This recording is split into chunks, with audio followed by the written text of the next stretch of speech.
In 1994, one of the most horrific genocide happened to Rwanda, where in 100 days, more than a million Tutsi were slaughtered by extremist Hutus. The Rwandan genocide began as a growing conflict between the ethnic majority Hutu and minority Tutsi. It ended as a tragedy. The Aegis Trust is a charity working to stop future crimes against humanity through schemes like its peace education programme. One unlikely participant is also helping in the fight to prevent genocide.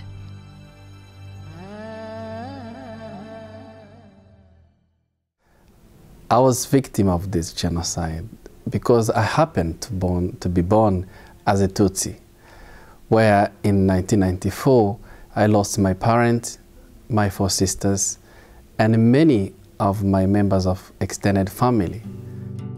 Freddie is now the Regional Director for the Aegis Trust in Eastern Africa.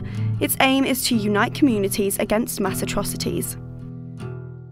As a survivor, I feel my duty to be involved in Aegis work because talking about genocide, using the past to prevent the future is the most important things to do to make sure that the genocide doesn't happen again. One way Aegis are trying to achieve this is through charity shops. White Rose 1 opened in Nottingham in December 2009. It's for us to pull the ribbon and officially declare White Rose 5 open for business. Fast forward 9 years and there are 4 stores around the city and 1 in Newark, each with a unique feel and specialising in either men's or women's fashion. Charity shops like the White Rose shops are very, very important, and they are making a huge difference in the lives of people.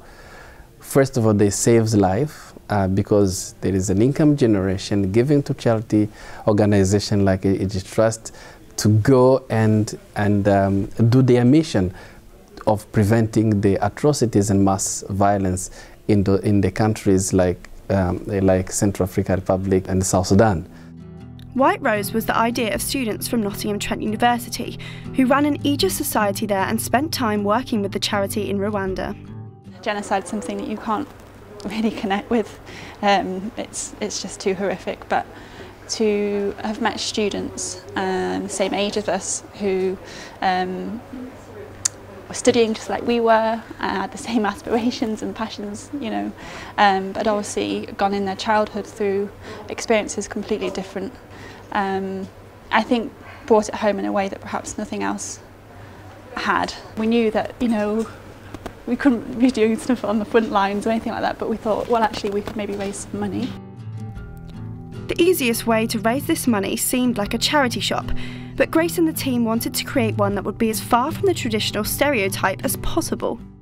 We wanted to create a shop that was going to create like a fun and friendly fashionable experience that would be high up on the retail spectrum, if you like, not kind of a sad and static shop. We wanted a shop that was forward, bold and bright, and that would sit on the high street and be noticed on the high street as a fashion boutique.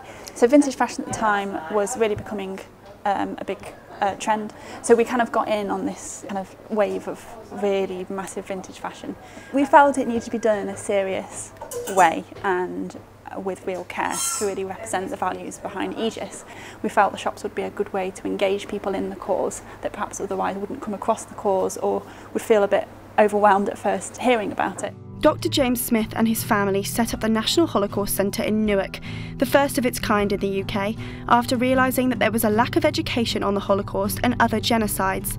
The centre has close links with the Aegis Trust and its mission, of which Dr. James is the founder and chief executive.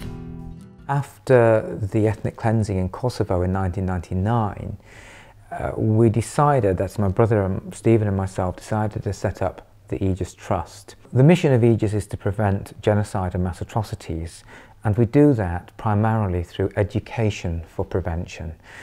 What kind of education works to prevent atrocities? It's not just about literacy and numeracy, help people to read and write, it's about education that builds resilience against violence happening.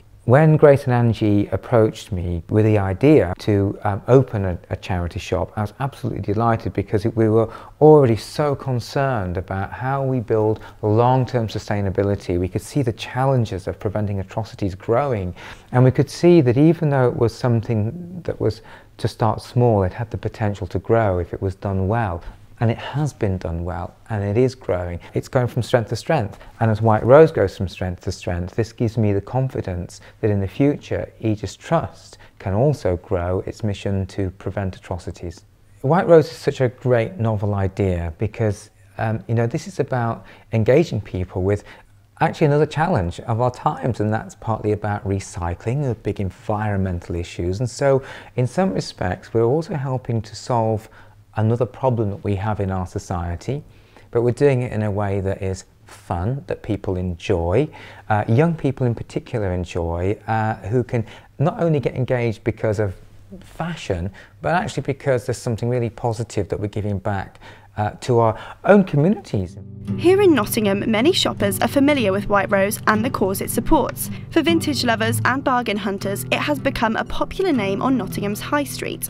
He's trying these shoes on that are a size too big for him, but because the Cavalli is trying to persuade himself to have them. Come in probably every day. Every day, yeah. Okay. Certainly opened my eyes to, you know, used clothes. You know, was a stigma attached, certainly with my attitude when I was younger. But when you weigh up, you know, the amount of money you save, it's a no-brainer, really. They look brand new. This pair that's fastened up the ankles, you're getting enjoyment out of buying something that you can wear and knowing it's also going to a great cause, and carrying the bag as well. See so many White Rose bags now about, it's amazing. The financial support from White Rose is able to essentially save lives by funding programmes in countries like Rwanda. I think that White Rose fills a massive gap in the market for affordable vintage clothing and sort of charity shops that are more open and accessible for, you know, particularly the student and younger people. You don't really know where your money's going with a lot of charity shops and a lot of stores in general. So to know that the Aegis Trust does support victims of genocide and helps prevent further genocide, you know, it's an amazing thing to almost be helping contribute towards. In the future, the charity want to expand and spread awareness by opening new shops across the country.